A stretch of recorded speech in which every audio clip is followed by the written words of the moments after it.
We're on right now. So, Oh, you know what you should do? You should do a 3, 2, and then you never say 1. You go 3, 2, and point. That's like the weird Hollywoody way we're doing it. That's how we're doing shit from now on. we will. Hey, 3, 2, and that's let's it. go. That's how we go. Awesome. Well, hey guys, welcome to another episode of Bullshit Banter and obviously Beantown Banter and Bullshit. We want to thank you guys for all the messages you sent out, the support, views, everything. We're really gaining some steam there. We appreciate it. Tonight, it's just me and Tom. We're gonna discuss some things. Tebow's a big topic. Obviously, you guys know the legendary quote from Tom. Anybody who doesn't like Tim Tebow is a fucking prick. We agree. I agree 100%. Yeah, because there's no reason to not like. I understand not wanting him to be the quarterback of your football team or your first baseman or your DH or your whatever. You know what I mean? If you don't think he's the best player for your team, I get that. But the people who have like this visceral dislike for him, it's that really it's an antagonizing thing. It makes me mad. I think makes me feel good. A lot of that audience is people that they think he's a goody two shoes. Obviously, what is he? He's supposed to be a virgin. He was like a virgin until he got married. Is he still a virgin? Which was normal in our parents' generation. You know what I mean? I guess not fucking transgressive in any way. Yeah. Fucking, he cared about the church a little bit. A little bit more than most of us. Yeah. He probably cared about people more than I did.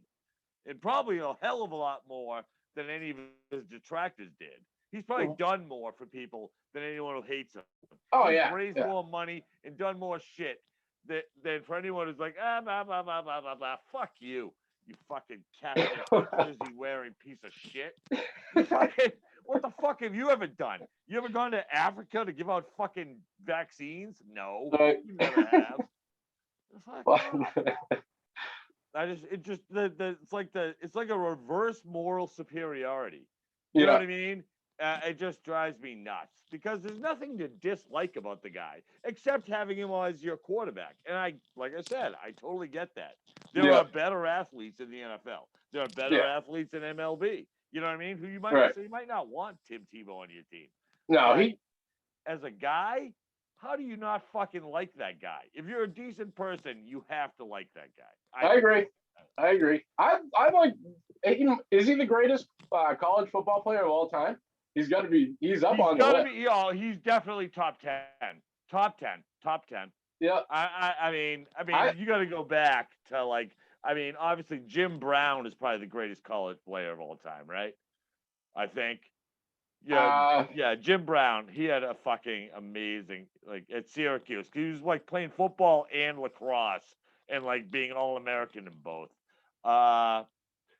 Who do you think would be the top college football player of all time? All right, maybe I'm missing somebody. I'm taking honestly Tebow right now. All right. You gotta Joe Burrow. Oh, come on. No, all right. That's too recent for me to really actually put in context of the guys I'm thinking of. I think you know what I mean? Touchdowns. How many? What'd you say? I think he had over 60 touchdowns or something. All right. That is a little ridiculous. So he may end up on that list. He's just not on mine yet. He's not on my list yet. I totally understand your skepticism too. I swear to God, I get it, but. No. Defense? Are there any defensive ones? I don't know. What? A defensive? Oh, yeah. What the fuck? Yeah. Wasn't Warren? No, not Warren Sapp. Jadeveon Clowney. Jadeveon Clowney, yeah. He was a fucking...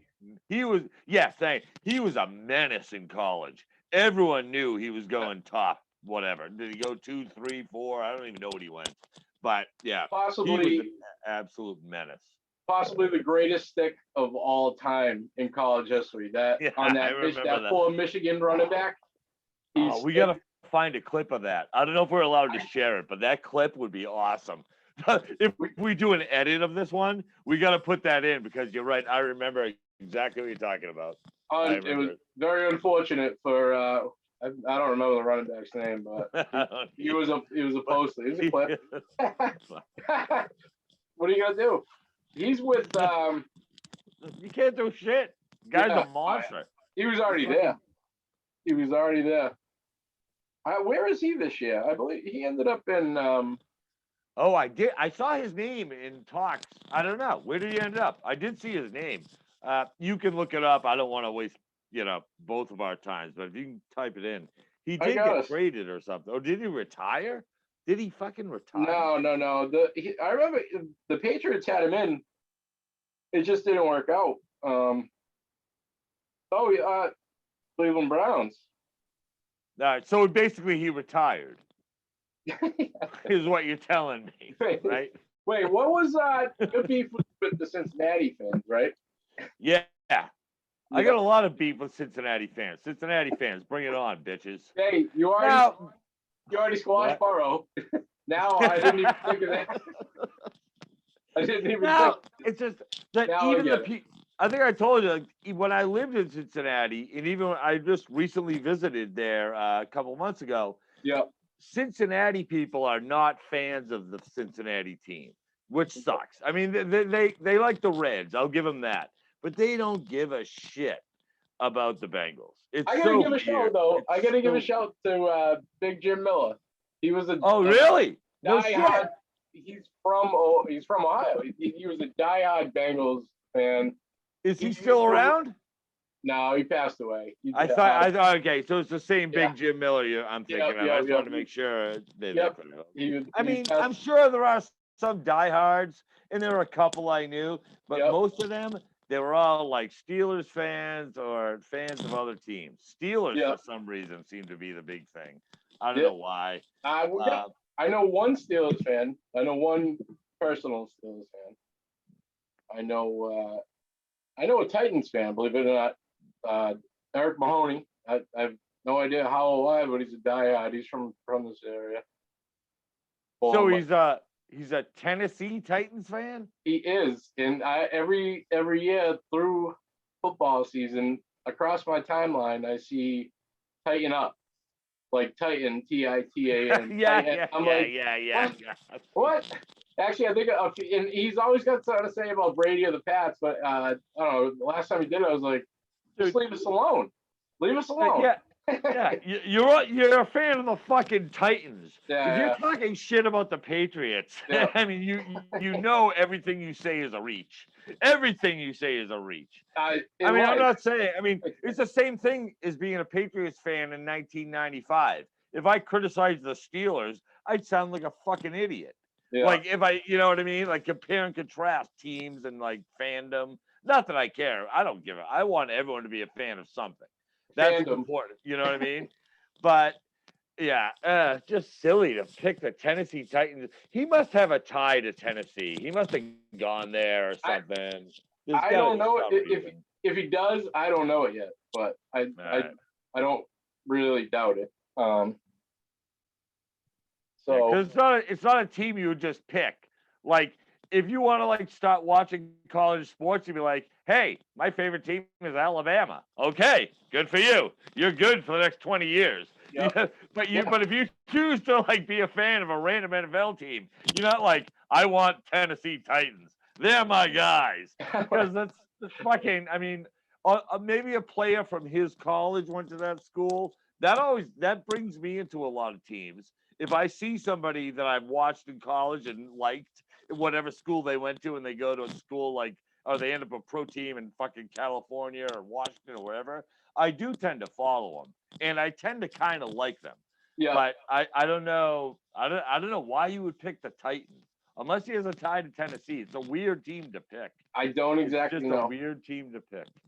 He may stop in tonight. We'll ask him if he pops in this waiting room. We'll ask him because he probably has a reason. And so I'm not denigrating. He might have a very good reason. Like, hell, my uncle went to Tennessee. That's good enough for me. You know what I mean? But if you pick him out of random, it just seems, okay, I need to have an explanation. Why? You went through the 32 teams, and of all of them, you decided, yep, the Titans are the team for me. I can't remember when the Titans were good though. The only thing I remember about them is Kevin Dyson getting stopped at the 1 yard line by St. Louis. Before that, when were they in? I mean, what besides Vrabel and a few years ago? That's what I remember. That's yeah, what I remember. But he was a Titans fan long before that. He's probably a fucking Oilers fan. Who knows? I don't. Oh, really? I don't know. You know, I adopted my dog. I think I mentioned the guy I adopted my dog from was on the Houston Oilers roster in '79 and '80. Tom. What? Is he still with us? Yes, he is. His name is Brian Lynch. He's actually a Facebook friend, but he's 70 years old, so he never talks. But yeah, he played for the AFES. Any veteran on here who's listening to this knows what AFES is.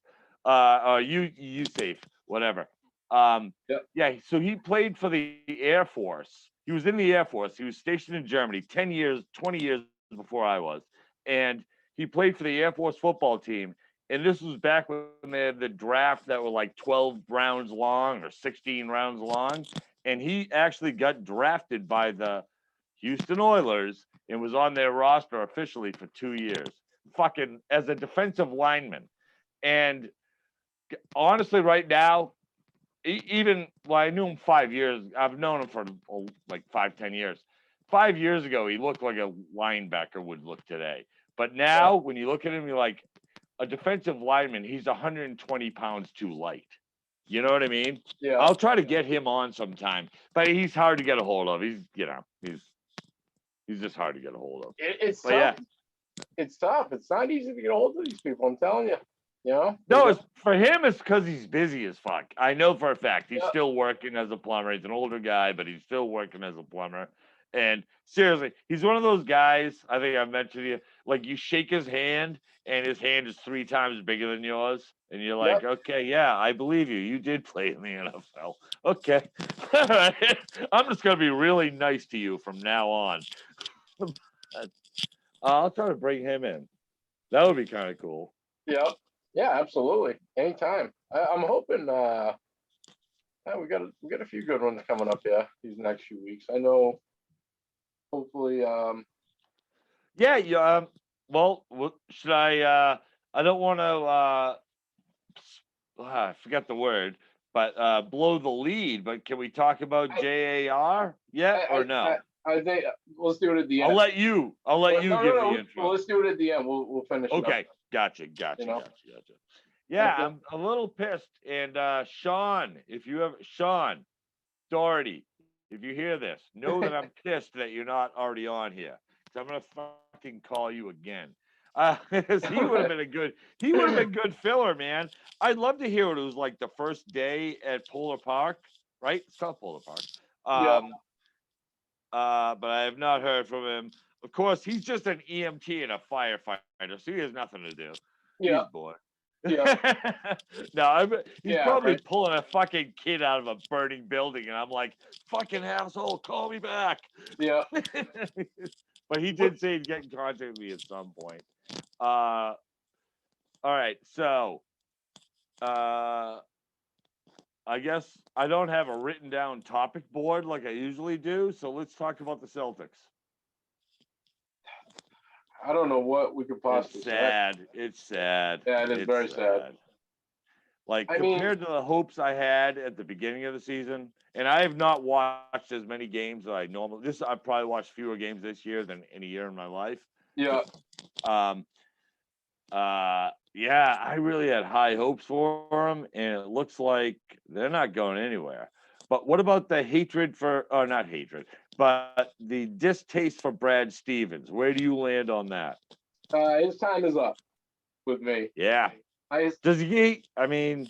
Yeah, his time's up. He's had enough time. It's fair. He'd probably be the first one to tell you his time's up. You know what I mean?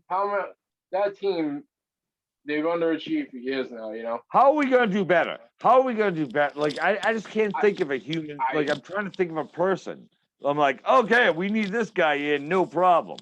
Like, and I never can think of one. I think we have the pieces. I do. I think Robert Williams, I think, is the story. He needs to get run, but he needs to stay healthy, and he needs to. I mean, Brad knows more than we do, obviously, but I'm a huge fan of fucking Time Lord. He's my yeah. boy. I love him. I really do. I remember he got drafted one time. I was on the road with Allison, so it wouldn't have been a game trip. It would have been like a vacation trip, and I stayed up to watch the draft. And he got drafted, and I was on Facebook or online with whoever. And I remember looking at him, being like, I don't know if we want this guy or not. And then I read his stats, and I was immediately psyched. I'm like, this guy's a steal. You know what I mean? This guy's a fucking steal. And he's not disappointed. But again, I've seen so few games. I based it all on written reports, which is different than watching the games. Yeah, and obviously if we get Brown gets healthy again, Tatum stays healthy, then we'll be all right. I don't know if how long is Jaylen Brown coming back? I mean, Kev told me he's out for the rest of this year. He is, so they're rolling with Tatum. Yeah, 3 to 6 months, right? Actually, it was like 3 to 6. It was ridiculously long for a non-shooting hand injury, but it was crazy. He's like November at the out. I mean, hopefully he'll be ready by October or September, but I think the outside is November for him to come back, which to me seems silly. For an off shooting hand injury, why? That seems dumb. I don't know. Yeah, he's toast. He's definitely toast. They don't have the injury. Oh yeah, they do have the injury stuff. Okay, let's see what they say. Oh, do they? Yeah, I think he's done for the year. Yeah, I'm pretty sure Kev sent me a link that said it was 3 to 6 months, but I may be wrong about that. Yeah. Is that what it says? Yeah. Yeah. I think it's tough, man. Tatum, how much can he take? You know what I mean? He's got to he's got to carry them now. It's really. Yeah, and it's hard. And he could be a level 1 star, Jason Tatum, but you need, in this day and age, you need 2 or 3 of those guys, right, to really make a bang. Really. I mean, he may be at the top level, and I think he is. He impresses me more every day, especially with his youth. I mean, you're 23, 24 years old, you're scoring 60. Give me a fucking break, right? You're gonna be a valuable guy to have forever, for as long as you can keep him. 100% correct. And also the Naismith, how do you pronounce it? Do you pronounce it Naismith or Nesmith? I always fuck it up. I always fuck it up. I think it's because of the Naismith Hall of Fame. It always makes me think of that. Like, of course.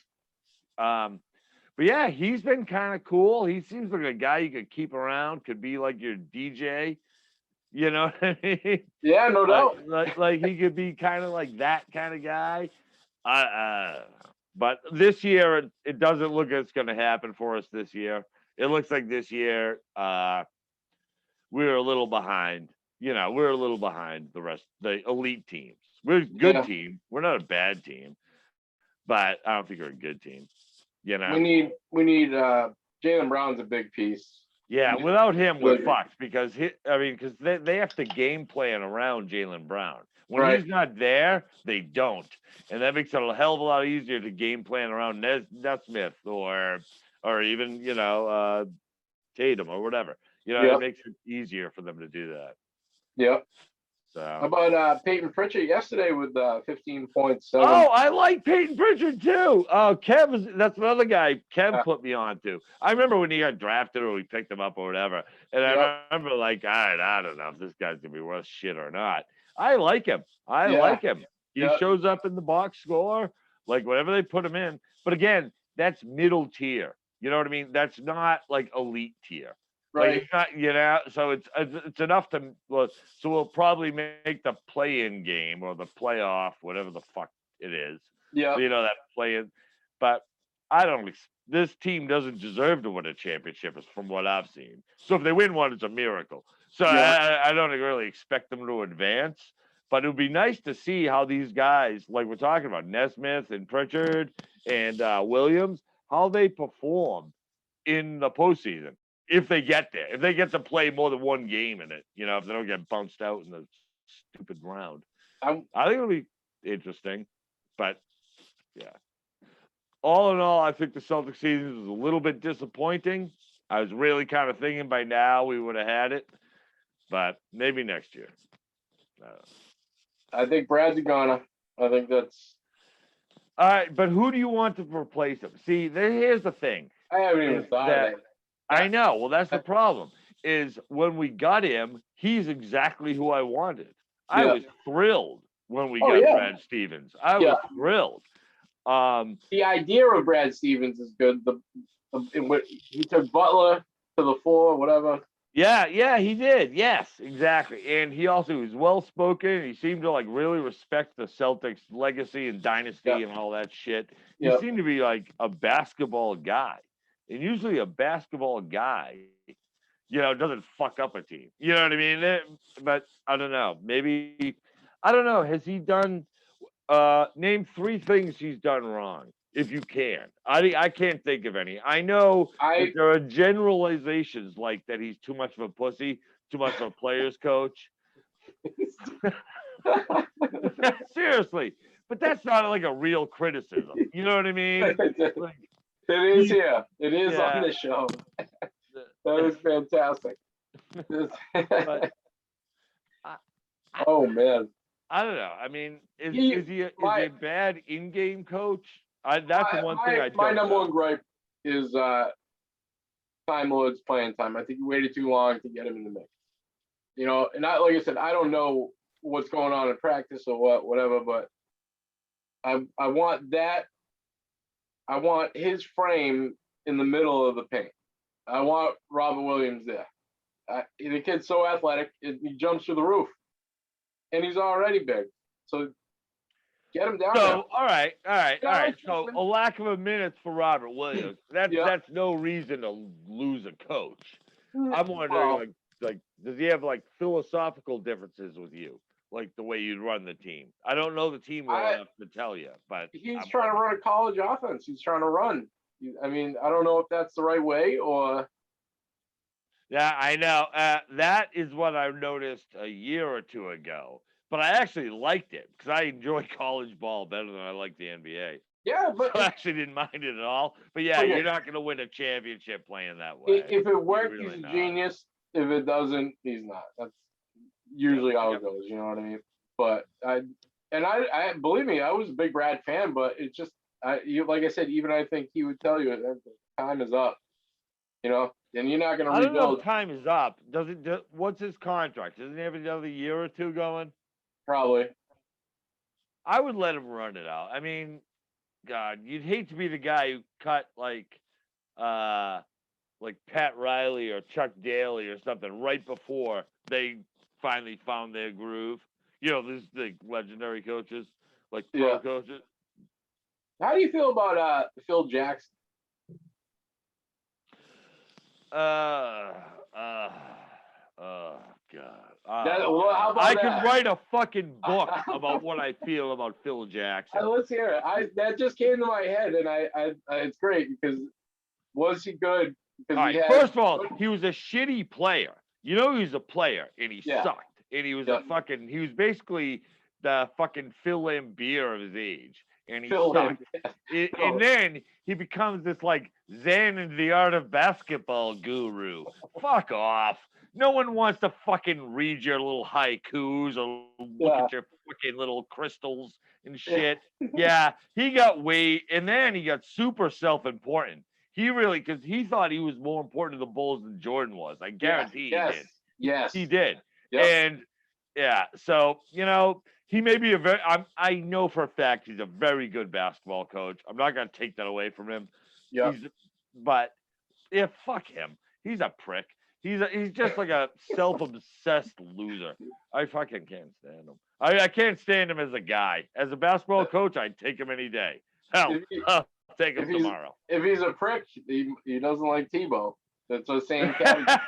I don't know why you think that quote is so quotable or funny. But now that I've read it like 3 times that you've posted it, I'm like, oh yeah, I guess that is funny. for some reason. I don't know why. I can show you the clip. It was intense. I remember it.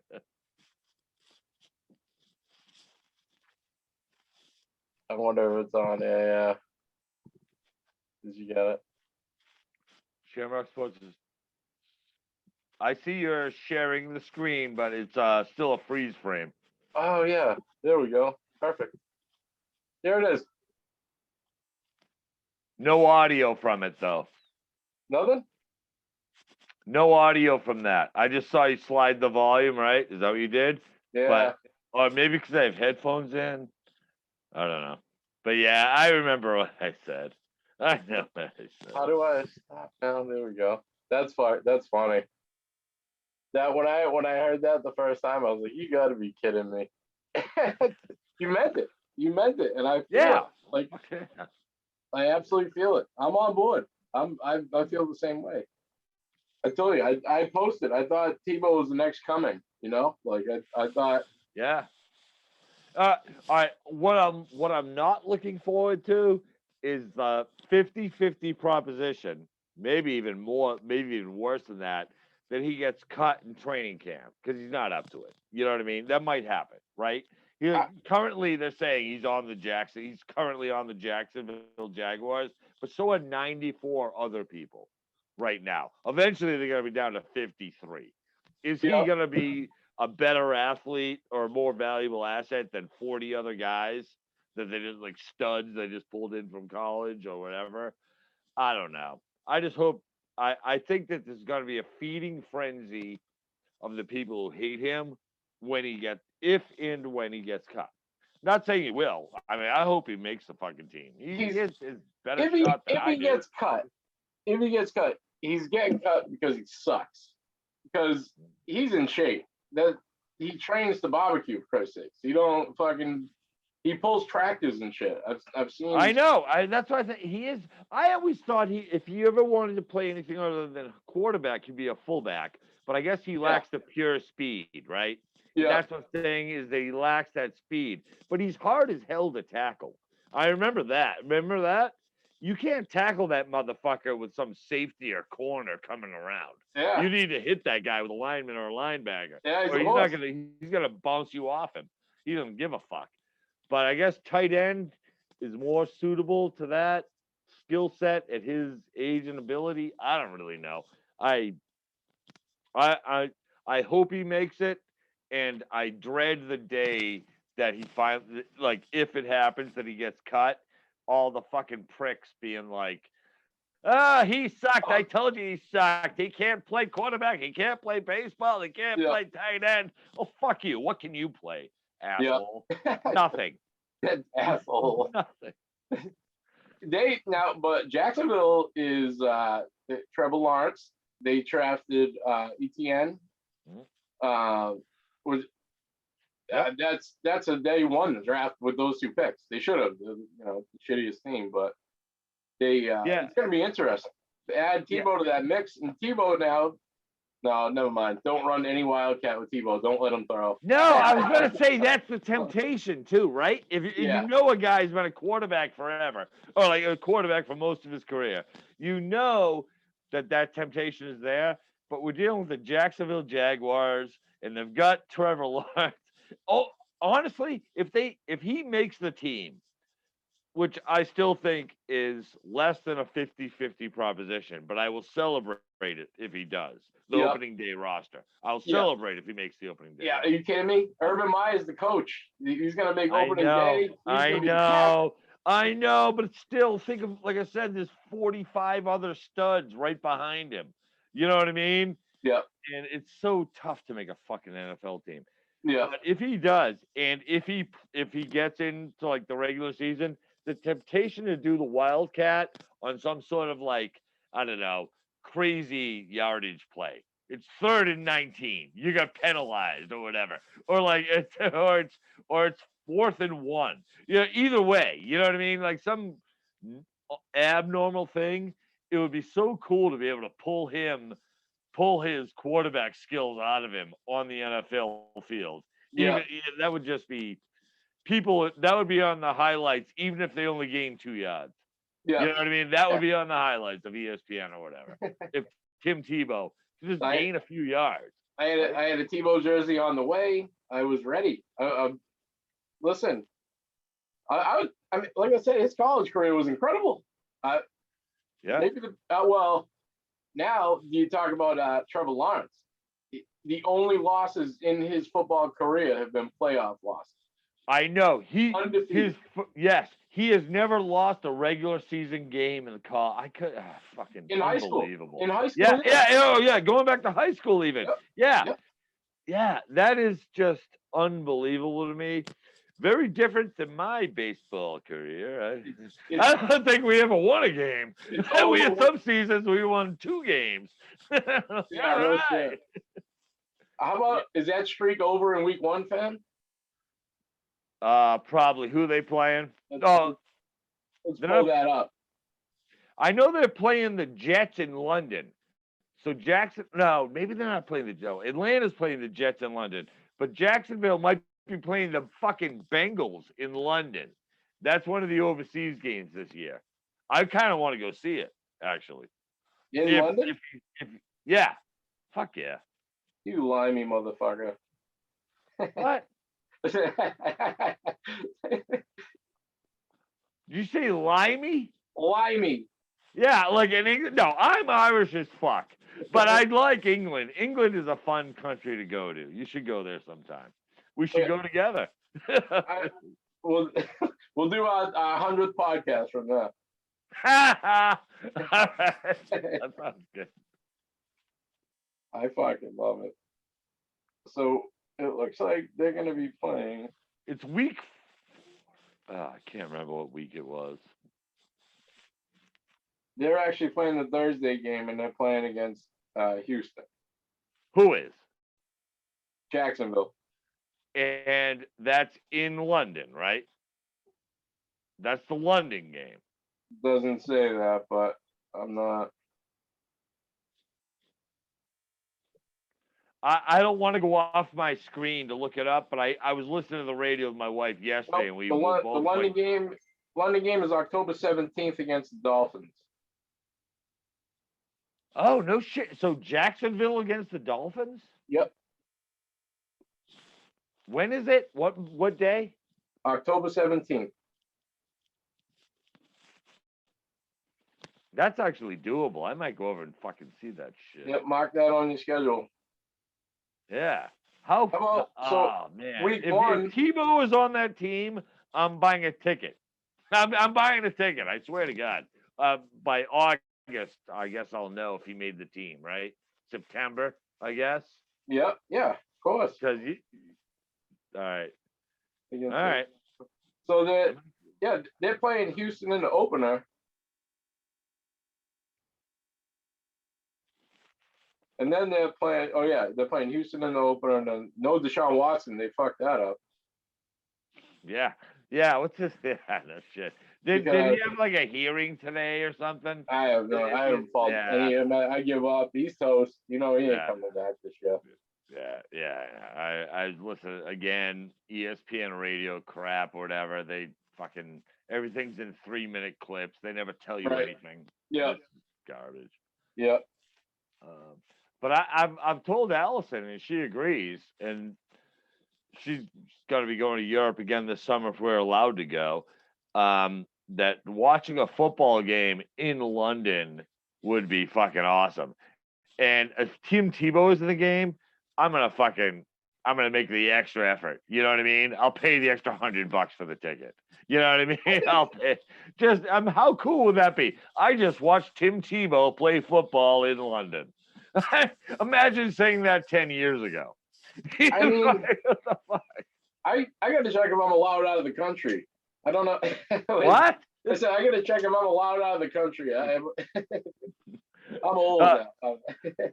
I'm only not allowed in Montreal, but that's a story I'll save for when my other people who are involved who will join.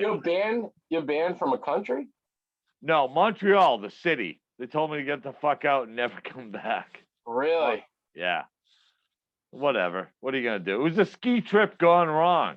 It happens. It does happen. It does. I blame Jeremy. Jeremy, if you're listening to this, you threw Jay Black through a fucking wall. You should not have done that. We couldn't. You should never have done that. And Jay Black, if you're listening, I apologize for Jeremy throwing you through a wall. Yeah, we can't answer him. We can't. But yeah, so we go to check out of the hotel. It's one of those deals. They're like, it's like 300 marks or whatever the dollars, whatever the fuck they use in Canada. And I'm like, none of us had it. We had the money in our pocket. We didn't have money for like security deposits and shit. Yeah. Yeah. And they're like, just never come. They took photos of our licenses or our school IDs or whatever. And like, never come back to Montreal. Like, yeah. Fine. Yeah. But I'm pretty sure that was just a scare tactic. If I go to Montreal, they're gonna let me in. they're not gonna remember that shit. Did you fly there? Did you drive there? No, we took a bus with Concord Carlisle High School. You know Concord Carlisle? You ever heard of them? I actually used to work there. I used to work in shit. Okay, so they had a high school trip to do a ski trip up to Canada, including spend our time in Montreal. And St. John's guys, we sort of glommed onto it. Like, we didn't have enough people to go, so we joined their trip to fill the bus to like make enough money. Like we all paid the 150 or 250 or whatever the fee was to go. And so we met a bunch of, honestly, it's probably like 10 St. John's people out of, and 30 Concord Carlisle people on there and on the bus. But yeah, it was fun, but it was also a total shit show. I puked in the back, that little toilet they have in the back of the bus. Those little toilets on those buses? Yeah. I puked in it, and it reeked, and everyone hated me. Really? Yeah. Well, they hated me long. So half of them puked too, so fuck them. Jeremy threw a guy through a wall, and I puked in the bus toilet. Other than that, it was a really great trip for St. John's. We really stood out. It was cool. Yep, I think we got the Red Sox are still on fire. Yeah. Oh, yeah. Oh, shit, man. So we never got Sean to call in about the Woo Sox. We did. So, yeah, the Reds. I don't know. Apparently, he's fighting a fire or giving someone CPR or some shit. Yeah. Whatever these fucking EMTs are doing. He's a tad busy. Yeah. I think we got Kevin Lenahan trying to get on here. Oh, good. Let Kevin. Let's see. I see his graphic. I don't hear his voice though. Oh yeah, there he is. Kev, you can hear us, right? Speak. I can hear you guys. Yeah. So let me. Right. I know what to do in this situation now. It says the host has blocked me on the video. Yeah, but now you're back. There you go. You got to know the code. You got to know someone. I think the first one I clicked was the link you sent. I think you set up 2 Zoom meetings. So the first one I sent. I did, yeah. Tom fucked everything up. His audio went down. So. Yeah, my fault. It's always my fault. The fucking idiot production team. I love it. What's going on? Anything exciting? Well, we chatted a little about Tebow's past and future, but we were just talking about the Celtics and how harshly, actually, you're a good person to ask. How harshly do you judge Brad Stevens, like right now? Like, actually, 3 years in, I believe it's 3 years in. I missed the Tebow comment, but did you see that Ninkovic's remarks on it the other day? No, what did he say? Former Patriot linebacker Ninkovich said there is no way that somebody could go from not ever playing tight end at the NFL to go from quarterback to playing. Ninkovich said, even now, after I've been retired for several years, I would throw that guy around like nothing. Yeah, I know. That's my fear. That's actually, I was telling Mike earlier, I'm like, I honestly don't think he has a better than 50-50 chance of making a roster. Because there's going to be so many guys who are fucking 210-pound 21-year-olds who can lift 400 pounds on the bench press and run 4.4s. You're forgetting. And he's not going to be that. The intangible. You're forgetting the intangible. He's Tebow. Well, he should be a fucking coach then, I guess. The intangibles are good for like a coach, right? I mean, I'd love it if he actually gets on the field on the NFL one more day, like literally one play for Jacksonville. I will consider him vindicated from all the people who think he sucks. But I don't think he can possibly make it through the grinder of like spring of the training and the like. So how are you going to beat out some 22-year-old from Alabama who outweighs? I have friends. I mean, how are you going to do that? I have friends from Jacksonville, and they follow the NFL, and they really could care less about the Jaguars. The Jaguars are so unpopular down there. They've been actually following the Patriots for the last 10 years because of me, and then they've actually now switched to the Bucks because they had gotten used to following Tom Brady. So, but they do love Tebow. So from a marketing perspective, Tebow has more fans in Jacksonville because he's from Jacksonville than he's by far more fans than the Jaguars do. So I mean, get a way to get him on a team. Get him on a team. Urban Meyer. Doesn't matter. Yeah, he must know but it doesn't do Urban Meyer or Tim Tebow any good to get him as the 53rd man on the roster, and then he can't play. You know, he's got to be able to play. Can't they teach him how to be a long snapper or something? Yeah. They probably could. You can't beat his heart. Yeah, but you can't beat mine or yours either. You think you want to start for the Jacksonville Jaguars? You can't beat mine. The fuck? I got a big heart. I can't fucking. Yeah, it's called cardiomyopathy. It's not different. Yeah. I've got a grossly enlarged heart. Our good friend Peter McNally has a big heart. I'm kidding, Tom. All right. If you ever mispronounce his name again, I'm gonna send a hurricane to your address. Yeah. And I know you don't want that. No. He's probably a couple streets away. If it was about Hart, he would have beat Tyson. I mean, yep, you're damn right. You're damn right about that. Yeah, Hart only gets you so far. You saw Rocky. You saw Rocky. Hart can't overcome some things. Yeah. Although his heart probably got him, instead of being knocked out in 1 minute, he got the 2. That was absolutely, dude. Dude, I've probably watched it 3 or 4 times since Mike told me we're gonna have him as a guest. But it's only it's only 2 minutes basically of fighting. Yeah. But each time I look at it, I'm more impressed, really. I mean, imagine going into that fucking wheelhouse of Mike Tyson and actually backing him up multiple times. Yeah, and then getting up again. That's just crazy to me. Mike, you would have liked this. Back in the day, in the 80s, we had a hot box in the Blarney Stone. And all of Tyson's fights were on. They used to call it a hot box. You know, now it'd be like a pirate, pirate YouTube or something like that. $200, you get a cable box. Gotcha. Yeah. And so we used to get the pay-per-view fights with Tyson, which are always on a Saturday night, which I worked. And these fights were, I mean, people would like the bell would be about to ring and someone would try to order a drink, and I'd be like, no, just wait a minute, because the fight's gonna be over. And so we'd all just pause the drinks for 1 minute. He would just annihilate someone in less than a minute, just not every single time. So for McNeely to get in the ring and last 2 minutes, people sounds like we don't know it, like we're around then, think I'm making fun of it. I'm not.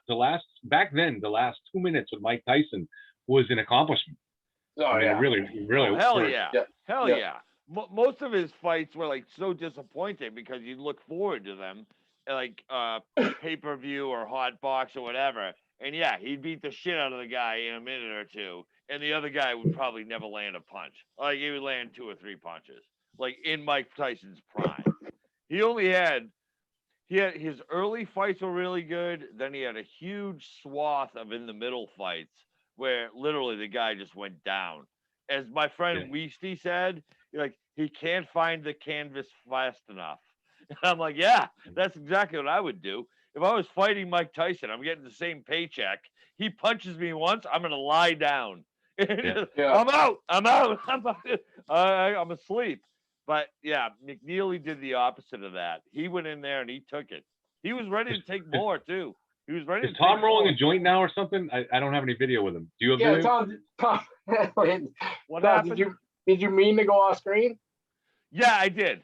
All right. Oh, so he's rolling a joint or doing something illegal that the national audience shouldn't see? First of all, your assumption, I find your assumption very offensive, Kevin. Tom, I could think of more offensive things he might be doing. Yeah. Really? What the hell do you think I do? How much more offensive? Well, no, we'd be making it up, but you know. I don't know, but jumping off screen just out of nowhere is kind of shady. Oh, sorry about Exactly. that. No, well, actually, I was doing it to see. Yeah, I whatever. But I was doing to see if it would work because a little bit of beta. A little bit beta. No, actually, I was doing it to see if it would work. So I had opened our Zoom meeting into the widescreen, and the symbols were different. I wanted to see if stop video and start video came back at the same angle, and they didn't actually. Because you have to like scale it for that. That's what I was doing. But thanks for asking, asshole. It's like seeing the start of a movie now. The title is Tom Fleming. Yeah. That's what's on my screen.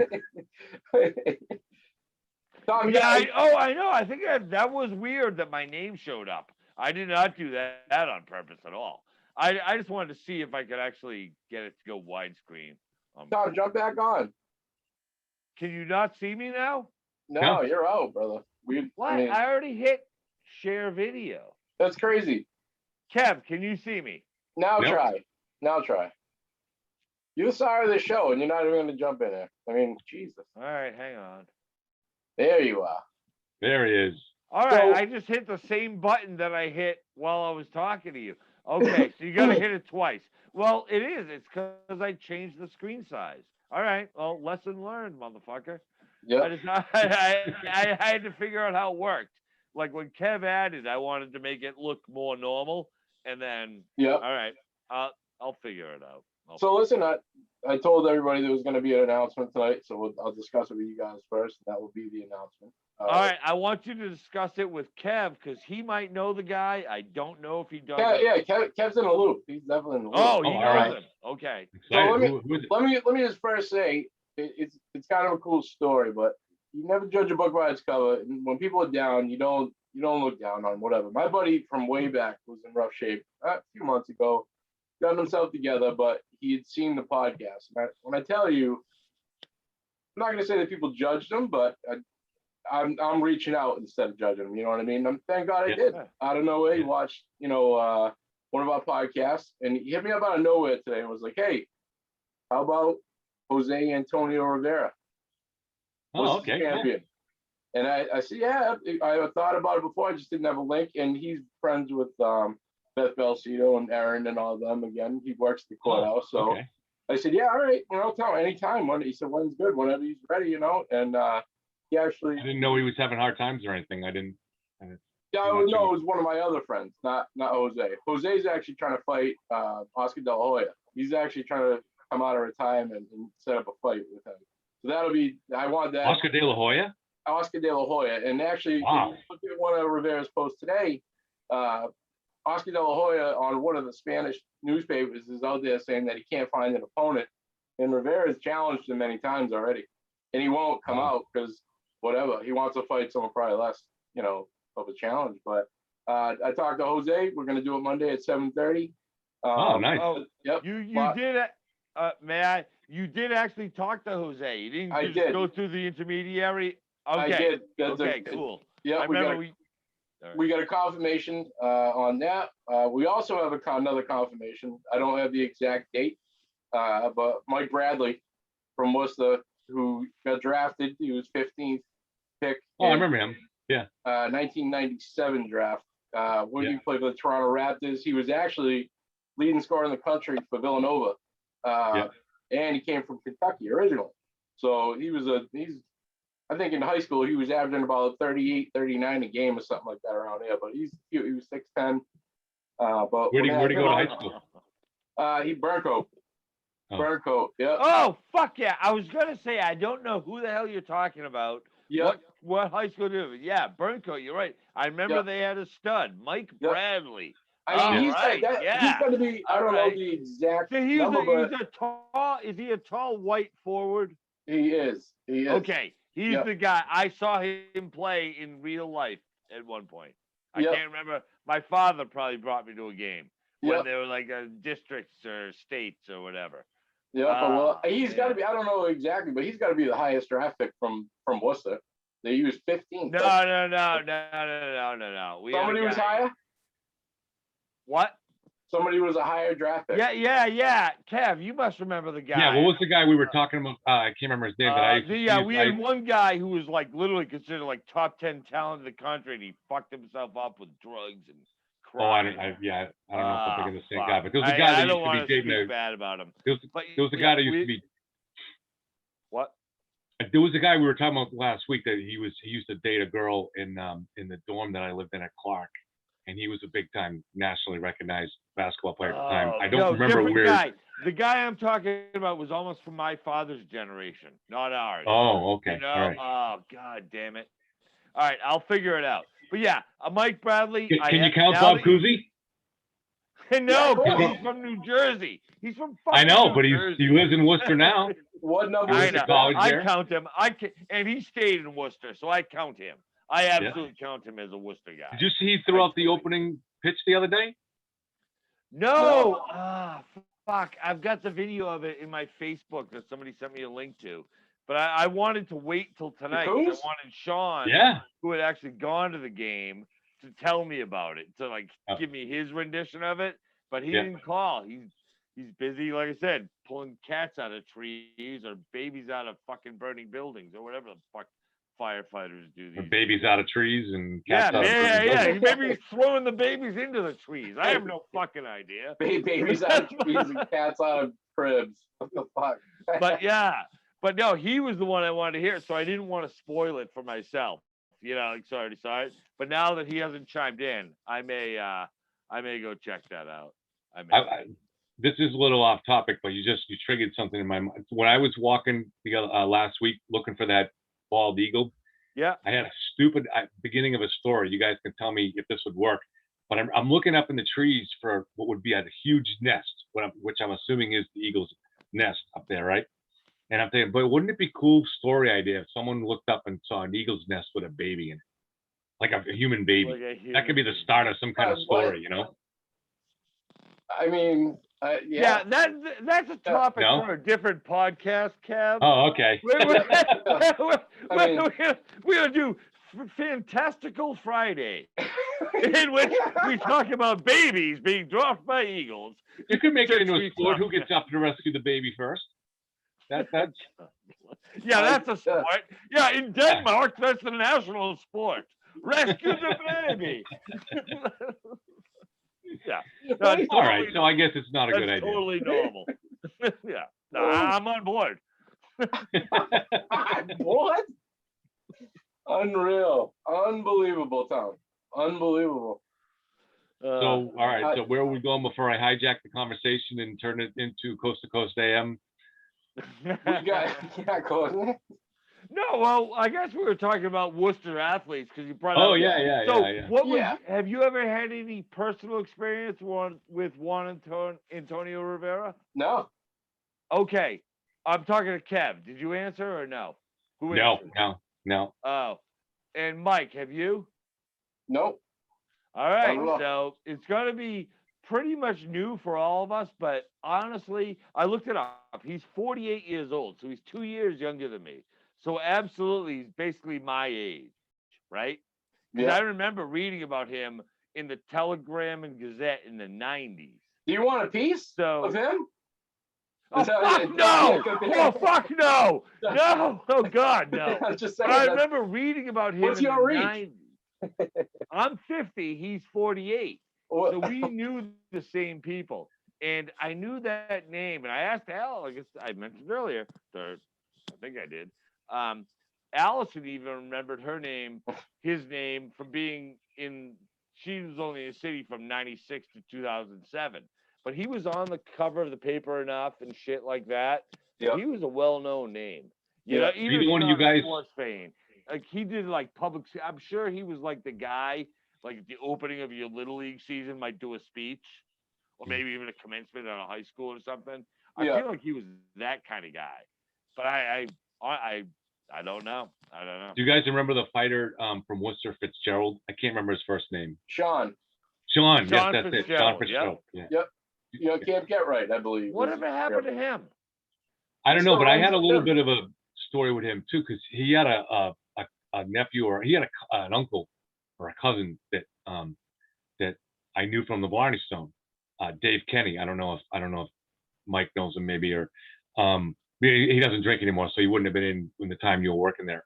But so he said to me, he says, Cav, he goes, you know, yeah, if you go say you know me, he'll get you into the fight. So because he was fighting at Foxwoods, and the fight was actually the Vinny Pazienza comeback fight.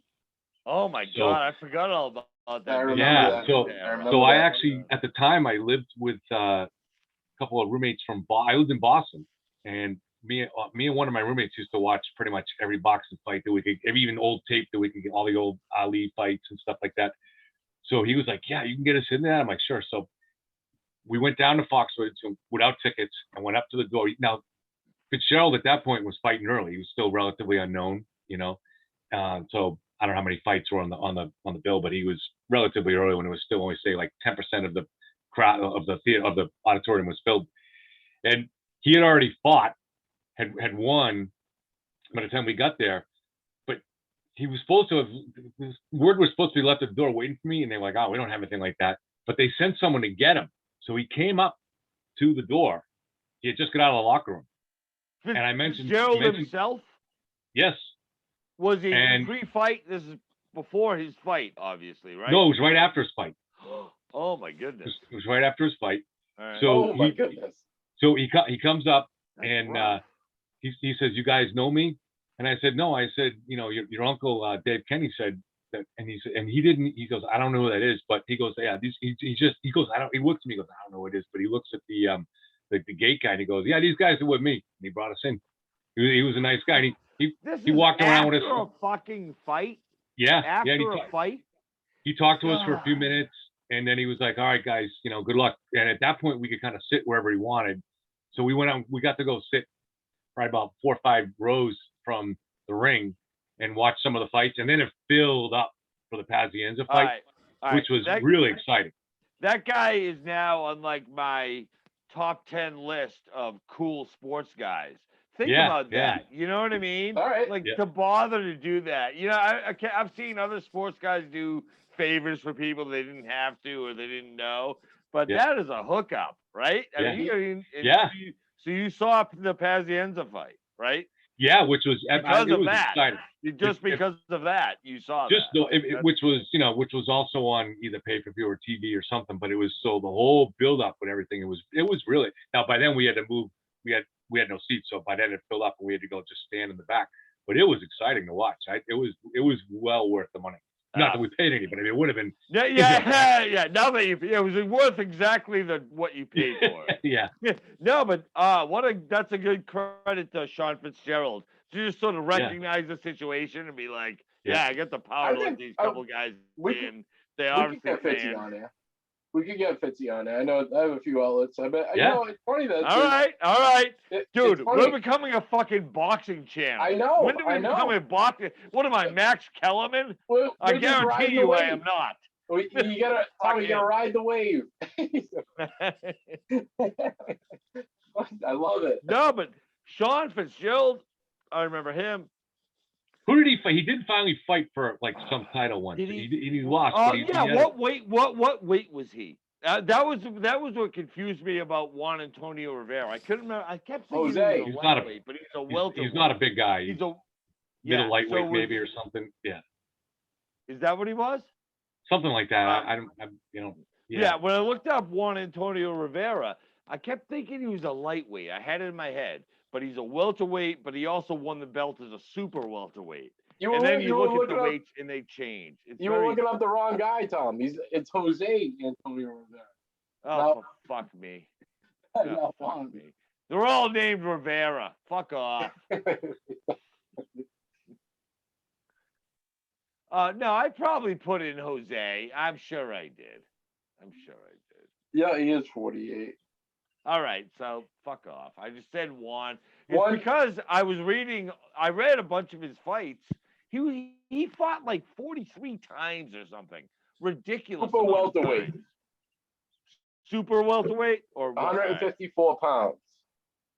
I weigh 154.15 pounds according to my scale. There's another one. There's another Tom Fleming, Jose Antonio Rivera comparison. Tom wants a piece.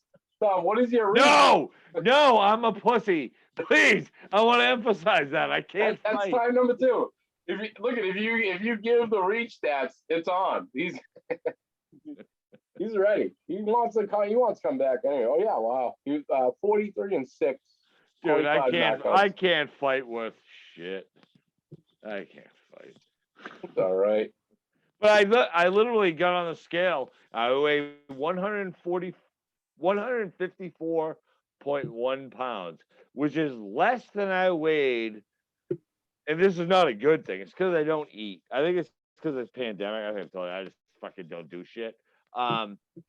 That's less than I weighed in 1991 when I would have been 20. Isn't that weird? That's fucked. So I need to learn to lift weights. I need to learn to lift weights or something. 2003, Jose fought in Germany. He beat Michael Trabant and walked away with the WBA welterweight championship. Oh, and I saw that on his Wikipedia. And I'm curious about where in Germany he fought, because I could talk about Germany all day long. I lived there for 3 fucking years. I wonder, like, he might have fought just like in Frankfurt or Berlin, but if he fought in one of the smaller cities, it might be something that he remembers. If he just fought in Berlin, it's no different than fighting in New York. This fight, I remember this card. 2005, he fought Louis Collazo. Remember that? That fight was hyped up pretty good. That's probably the one that I remember. He lost. That's probably the one I remember last. But I moved out of Worcester in 2007. I don't think I thought about him much after that, unless like Derek or like I said, Aaron and those girls who all know him, like brought him up. I never thought of him. Yeah. He lost, and he retired, right? He hurt his hand. No, he lost. He lost. He won one more championship. He moved up a weight class and won the junior middleweight. And then he defended it once against Travis Sims in 2007. And then he lost to Daniel Santos, but he retired before the fight. Still fought. Oh, that's weird. That's different than the records I had. I'm gonna have to check mine. Okay. Yeah, we'll make sure we get that shit straight before we start. But you sound like you have better info than I do. He came back in 2008 and he beat Clarence Taylor in a comeback fight. No, that's the last time it was reported. All right. The last thing I remember seeing is that he declared he was going to retire before a fight, and I think it was 2007, and broke his hand during the fight, and then retired afterwards. Is that the same end of his career? Or not the end, but was that the same pause in his career you're seeing? I believe so, yeah. I asked Peter if he would come on. He said he was talking. He loves Jose. He said he's a great guy, but he's tied up, so he can't make it. But man, you're right. We're becoming a boxing somehow show. It's taking up half of our time. But I've never really gotten deep into boxing, like deep, you know. And a lot of the stories are good. A lot of the stories are good. I've always thought. Well, go on, Kev. No, I did just find out who Sean Fitzgerald fought. He fought Roberto Duran in 1993. Holy shit, Stonehands. Yep. He was Stonehands Duran, right? Yep. Is that what it was? Yep. Duran was still good at that point. Duran, yeah.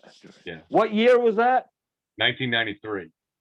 So, okay, I would have been reading about it in the paper. I would not have, I would have been, I was overseas. That's actually probably about a year after I saw him fight at Foxwoods. 1 year after you saw him fight where he lost? Or no, he was done with his fight. He won, but he was done with his fight and he left you in. And then a year later, he was fighting like a famous fighting Duran for a guy who I actually know his nickname, which is like I'm not a boxing fan either. You know what I mean? but that Roberto Duran was probably the biggest name among the biggest names at that time. Yeah, right? It's kind of a cool article here. It says, I fought Duran when he was still pretty good. I was doing very well, but just ran out of gas. I have nobody to blame for myself for that. He goes, but even more disappointing, he only made $2,900 for that fight. Fitzy? That's crazy. In 1993, really? Yeah, for fighting a fight. I saw God. that fight on TV. I remember it. Against Duran. Did he get ripped off by his managers and director or whatever and production and everything, or did he literally sign a contract like, okay, I'll fight this guy for whatever, $2,000, $3,000? Yeah. The most he says, the most he ever saw as a pro fighter was $22,000 as a signing bonus for fighting New Jersey-based Tommy Parks. Tommy Parks. So after all that work and shit he know. did, I guess, you didn't make much unless you had the leverage, which only came from being a champion, right? Yeah. Or being managed by Don King or whatever. Like if you had one of those wheeler dealer managers, right? Maybe he didn't have a wheeler dealer manager. Well, I think it's until you have title, it's the champions or former champions that have all the leverage when they're negotiating with someone else to fight them. So they keep 95% or 98% of the purse, I think. Yeah, I don't know if it's that severe, but yeah, that's probably right. I saw the money that Peter McNally made on. Don't you ever fucking say McNally again? I will. All right, I'm dude, I will envelope you in a cocoon of horror if you ever say that again. But I saw that he didn't make much for that fight against Tyson. No, Tyson he made. Oh fuck yeah, he made almost $1 million. No, he made $600,000, and that was split between his entire team. Yeah. Oh shit! I thought it was 750. I thought it was 750 split, but 600, yeah, split between us. Yeah, he didn't make a lot. Still, he made a couple $100,000. Would you call that not a lot? If someone but just relative. But I think Tyson didn't it say like Tyson made like $7 million or something like that? Yeah, so, yeah. He risked his life. Yeah. But hey, I like to think that Peter is doing well. He seems to be doing well. Like he's not financially struggling. I don't know how what he does for a living now, but no, he does well. I don't think he's like. I think it's far more ridiculous that Sean Fitzgerald made $2,900 to fight Roberto Duran than it is than him to make $600,000 to fight Mike Tyson. Yeah. I mean, even that just seems like a bigger gap, a much bigger gap. No matter what Roberto Duran made, he's fucking Roberto Duran. So it's like there's no amount of money. But who knows? Maybe those are questions we will address in our upcoming episode. Fuck it. I love it. All right. Anything else going on with you guys? Fun sports things to talk about? Or are we out of steam or what? Well, we never did talk about Stevens if you want, or we could talk All about. Right, yeah, actually I do. Well, the Patriots, Tom Brady's coming back to Foxborough. The fourth week of the season, right? Yep. Yeah. People are already going crazy about the tickets. Yeah. People are going crazy. So, fourth week of the season. So we're talking like the first or second week of October. Yeah, no way I'm going to be up there. I'll be up there in like June. I will not be up there then. Any chance either one of you guys is going to make it? We got to find a way. I have to find a way. That's going to be a tough one to get. That's going to be a tough one to get. Yeah, right. They're saying this might be the most watched game all season in the NFL for a national audience. Even that's how big they're like. Because it's Tampa Bay at New England. Because it's Brady back to Foxborough. Yeah. They wanted this to be the Super Bowl. It might be. Super Bowl. It might be. I thought it was going to be last year, but I was out of my mind. Wow. Yeah, it might happen this year though. They're restocked up. Cam Newton versus Brady. I also thought Geno Smith was the next coming to Michael Vick. So fuck off. There he is. Never ever say that again. You detract from the credibility of our website every time you say episode number 2. Smith. That's an excerpt from episode 2. Hey, I see that chat is disabled. Is that intentionally or? Did I fuck up? Did I fuck up again? No, you're good. No, I'm just saying it says chat disabled on my thing. Is that intentional or? Yeah. Well, there was no one else in there, so. Okay, yeah. I just we were talking about watch parties and things like that. Oh, what the purpose is. I've never really done one. Like I don't even know what that is. I was talking. Well, you could. It's basically the same thing as this, except they call it a watch party. You can be watching the Celtics or the Red Sox or whatever. But you can be watching a movie. Yeah. The 2040 Sports guy has been wanting to do some of these, and I was asking him what is the real purpose behind it, and the appeal of it. And he was saying is that it's kind of just a way of social connecting.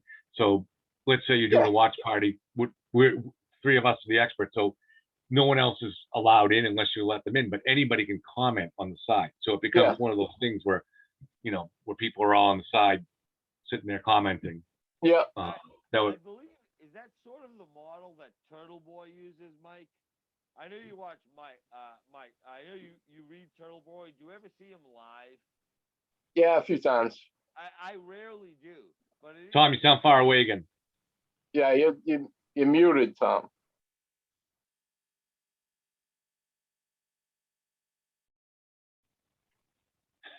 This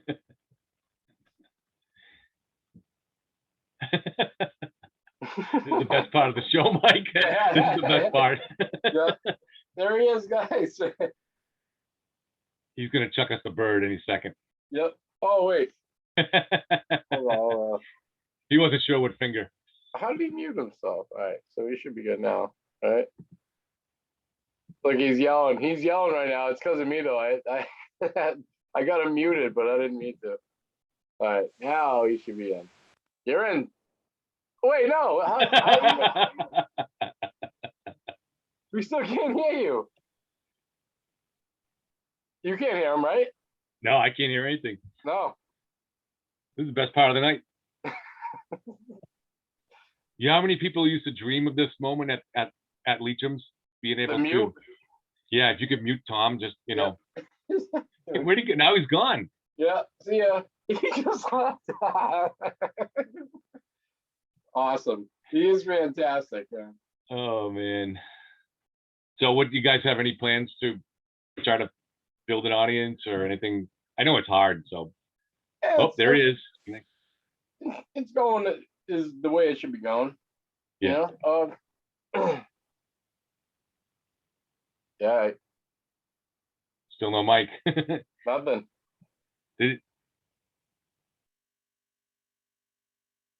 Even if his mic came unplugged from his laptop, we'd be able to hear him. It should go through his laptop, right?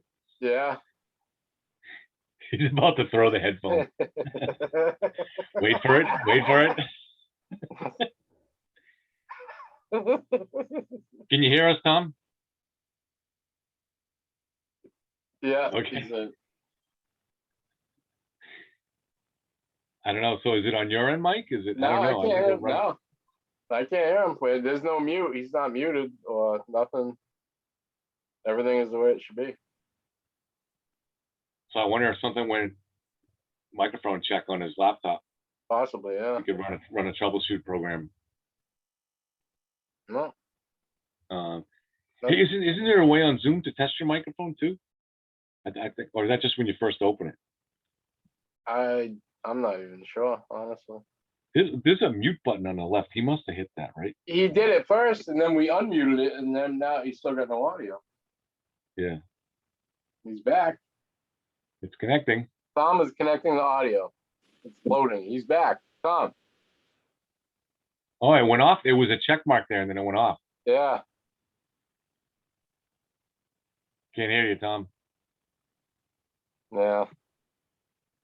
What is it when you go over on the left where the mute button is? Does it show anything, Tom? If you hit the that little arrow there. Tom, all right. So Tom is back muted. So let me. All right, you can unmute yourself, Tom. Oh wait, ask to unmute. Now you're unmuted, Tom. And when you hit that little arrow there, you can select your microphone too. So you can switch over to the mic. If you go over to that little where the mute button is, there's a little arrow. If you hit that, it'll pull up a menu, and you can switch over to the microphone on your laptop if you want, because I think he's on the headphone microphone, right? Yeah, probably.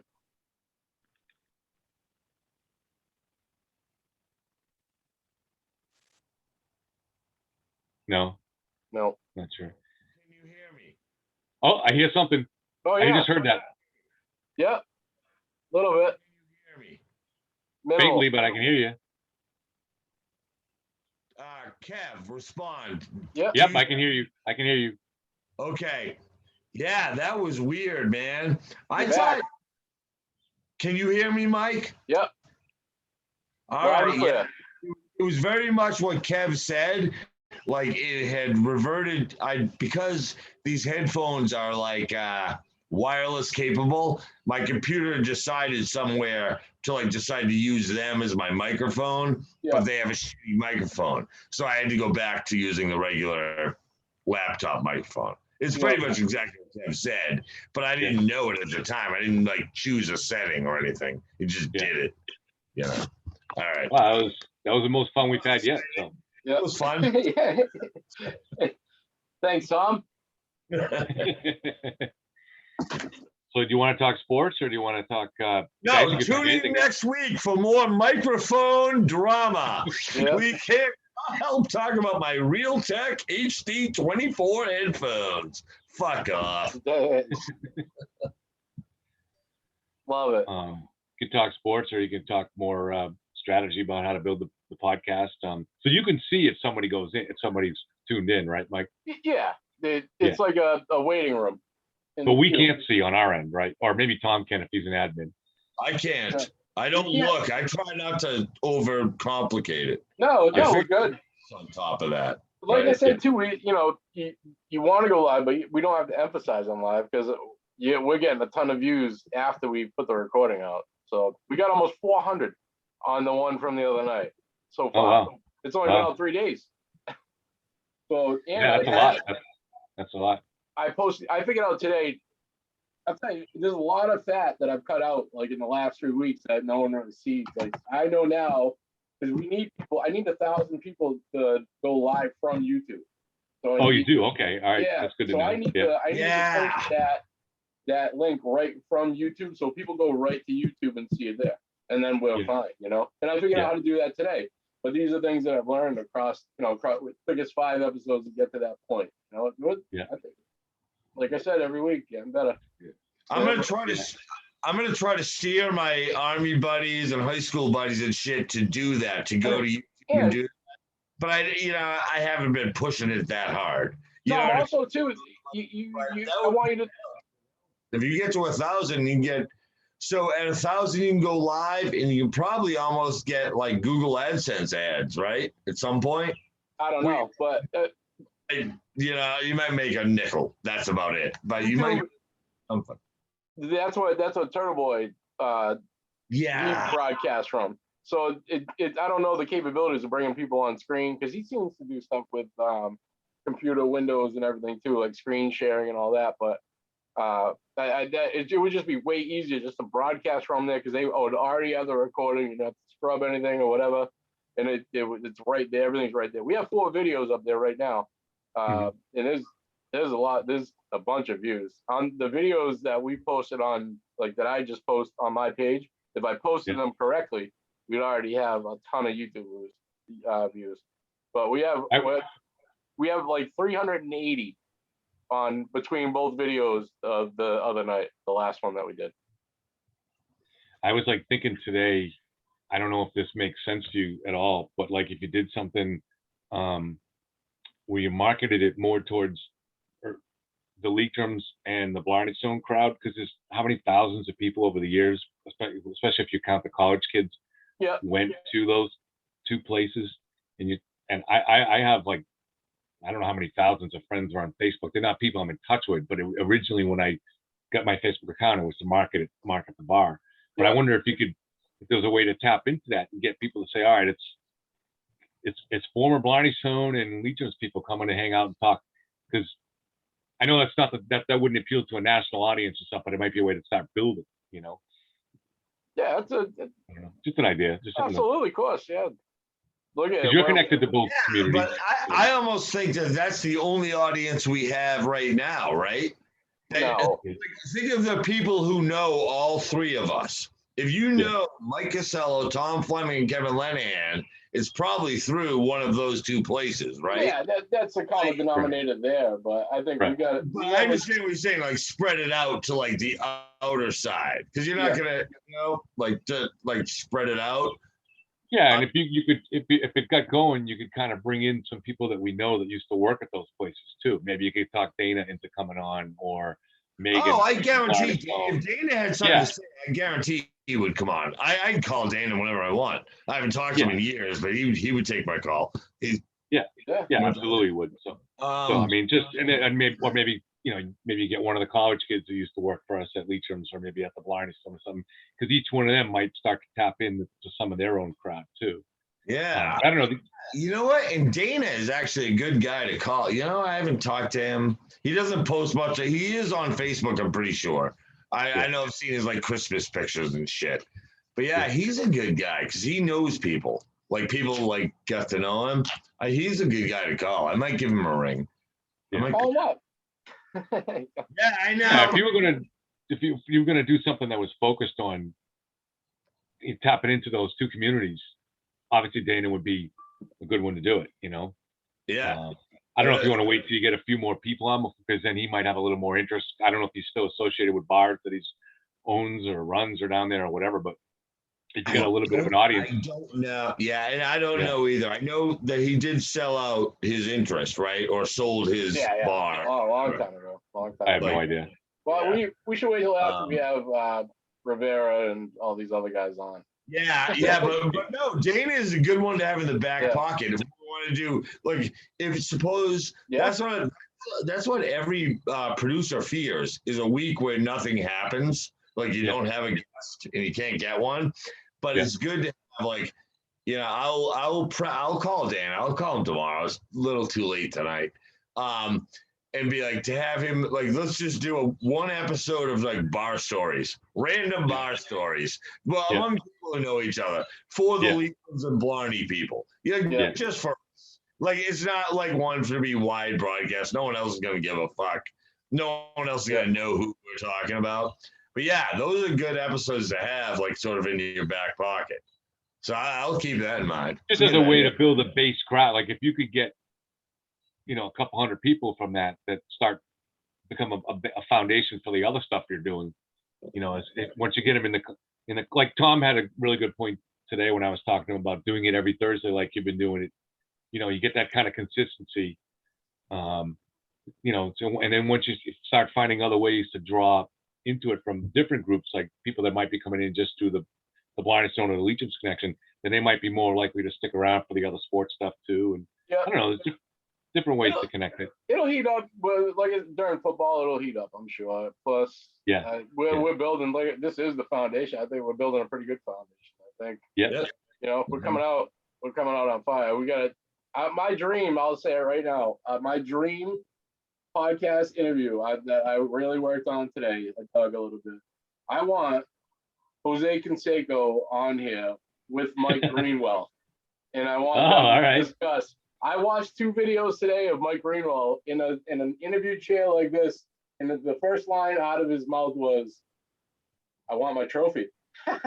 The MVP that he thinks he deserves that trophy still. Oh, I remember that. Yeah, he's been thrown out of a little league game. I think his kids that he coached both play college right now, I believe. Isn't he from Florida? Greenwell, yeah, Gainesville, I believe. Gator. The best. He is the best. All right. All right, man. That's like that. It's your dream. You said that, right? That is my goal. That's my dream right now, because I think it's hilarious that Greenwell is still sour about that. He should be. He wasn't juiced. And Jose's got ties. He played with the Tornadoes. So, all right. Is Greenwell, like, I think Greenwell might be one of those guys that's kind of available for hire. If we give him $200, he'll give us 15 minutes.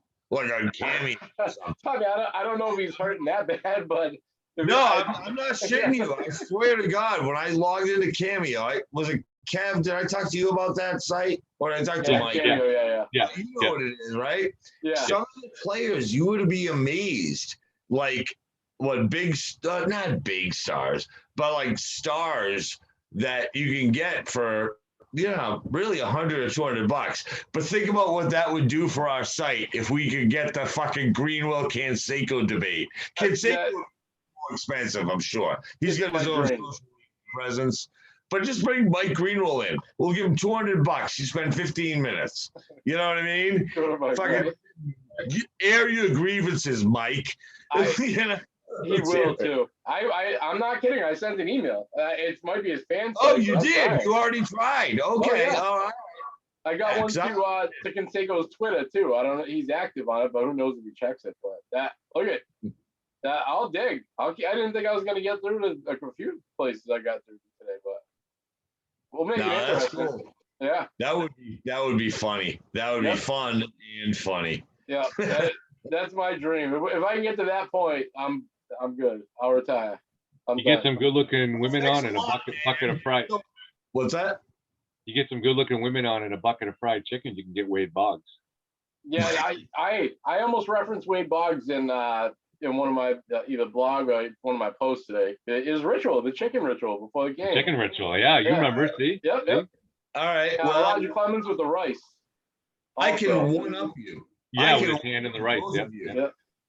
I'm going to one-up both of you because I went to the grocery store yesterday on the way back from hiking, and Allison's like, I'm like, all right, we got to stop at the grocery store. She's like, why? I'm like, the Wade Boggs. Because it's chicken for the dog, because we always buy like these boneless, skinless chicken, and beer for me. I now have called it the Wade Boggs enough times that she knew exactly what I meant. I'm just grabbing the Wade Boggs, chicken and beer. It's like a small grocery store. You don't buy all your vegetables there or anything. It's just one of those. She knew exactly what I meant. I'm like, oh, I'm so glad I married you. The only woman in the world who would have gotten that. Oh, I got a little Boggs. I got a little Wade Boggs story for you. What do you got? All right, so the same roommate that I had in Boston, he was like a lot of my friends and roommates from Clark University were huge New York fans. Okay, so this kid was a huge Mets fan. All right, and so when I lived in Boston, he went down to Florida on for a weekend getaway with his girlfriend, and he comes back with these pictures to show me. He's like, we've had this New York Boston rivalry, me and him going back like 6 years at this point. And he goes, I got you. He goes, this is when Wade Boggs still played for the Red Sox, and it was before. I'll be right back. I'll be right back. I got to put my dog in. She's flipping out. I'll be right back. Go. I'm listening, Joe. God. Unscripted with Tom. Kev, the story sucks, so I got to go to the bathroom. Yeah. Thanks, Tom. So, anyways, so this is when, if you remember, Boggs did eventually have like a falling out where he had some embarrassing issues, and he went on Oprah and cried, pretended to be a sex addict or whatever. This is probably a year or two before all that happened. He's still playing for the Red Sox, still one of the top batters in the league, and he comes back with these pictures. He's in a bar down, I'm not sure which city in Florida it was, with his girlfriend, and she's a pretty girl. And he sees Wade Boggs sitting at the bar, and you could tell he is absolute like slumping over at the bar, shit-faced. Yeah. And so my friend, who's a huge New York fan and hates Boston, says, I'm going to destroy the Red Sox for this season. So he says to his girlfriend, go up and hit on Wade Boggs, and I'm going to get pictures. And she did. She goes up, and she hits on him, and he's hanging on her. He's like this. He can barely, but he took about 10 pictures of it. And he showed me these pictures. He never did anything with them because he's not that kind of guy. But he was like, I could destroy that. I have the fate of the Red Sox season in my hands right now. And he's like, all you have to do is be nice to me. That's a true story. He really had those pictures. I'm still, weird things that happen. Yeah. But I guess Tom didn't like that story. Yeah. Hey, I'm back. I'm back. Did it knock me out? No, I knocked you out. We didn't want to see the empty chair, but I'll let you back in. All right, okay. Sorry about that. No, my dog, she actually wasn't flipping out. What's the secret knock? I have no idea what you're talking about. I invited you. Get in. You should be in now. Oh. All right. Let me go check. I have no idea what you're talking about. Wait.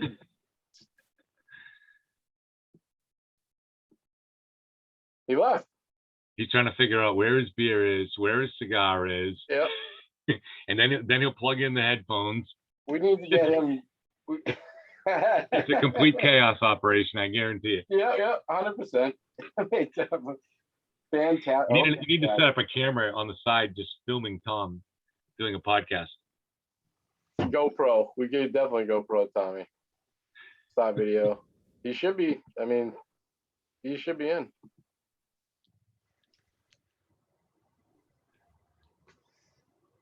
Yeah, because I wasn't talking. I was just lipping it, you fucktards. Can you hear me? We can't see you. Oh, you can't? I can see all of us now. This is on your end. Go down to where it says video. Don't you have to enable the video? Yeah, Tom, you should be able to. It's on. Yeah, well, all right, let me double check. No, it's on. It's on.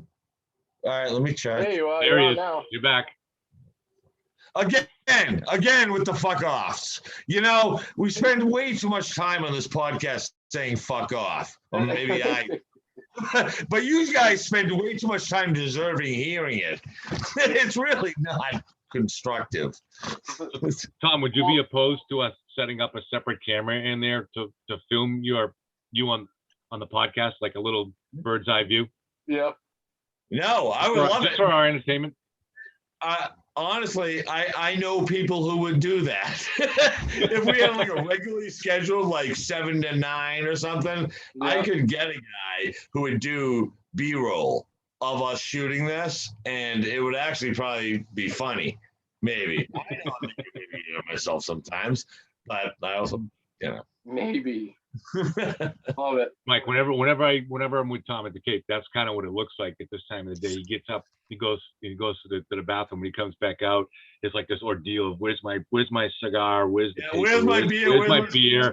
There's like bowl? 4 or 5 open beers sitting around that are half. Yep. Which one of these is mine? Yeah, thanks, Kev. That's an awesome way to portray me, my friend. The guy who loses half of a beer. Yeah, we're gonna have you back next week. Maybe. Well, I wouldn't have to describe it if we can all see it from a little side camera there. Yeah. That's the truth. That's the truth. Right, well, we should wrap this up. We'll appreciate you coming on, Kev, again. Yeah. Like I said, everybody stay tuned next week. We got Monday 7:30, Jose Antonio Rivera, the champ from Worcester. Is that's already scheduled? Yep, we'll be there. Oh, that's awesome. Awesome. Yep. That's great. 7:30 All right, shot. good job, man. Thanks, guys. We'll see you next time. Okay, see you, Mike.